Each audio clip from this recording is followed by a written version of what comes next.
This is Steffen Schmidt for InsiderIowa.com.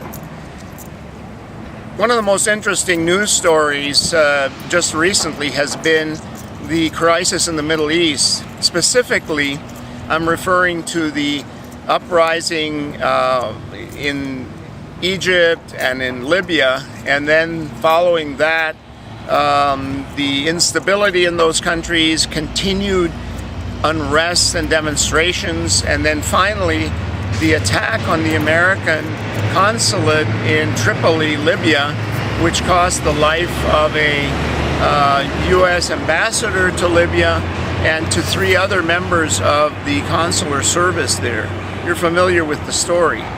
But what's fascinating is that has produced an enormous debate in the United States over American foreign policy in that region of the world.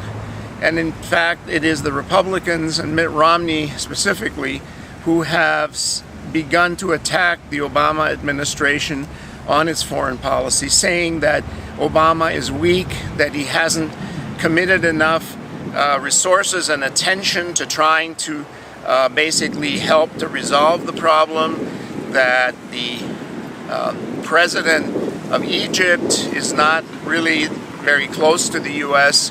Obama even said that Egypt was really not an ally, but not an enemy either, which was an extraordinarily strange statement to make given the fact that the United States is the country that really props up Egypt. I mean, Egypt would be in dire straits if it wasn't for American foreign aid.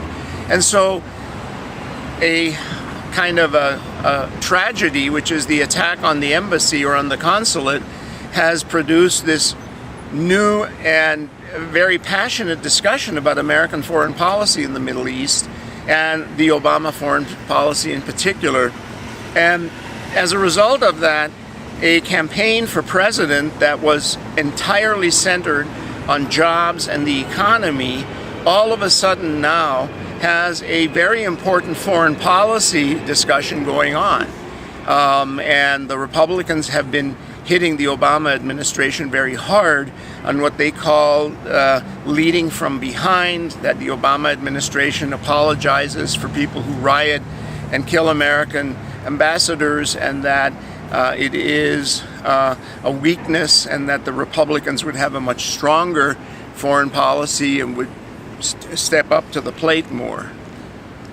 I don't know how that's all going to come out, but we have an election coming soon, and we'll see how foreign policy, in particular the Middle East crisis, plays into that.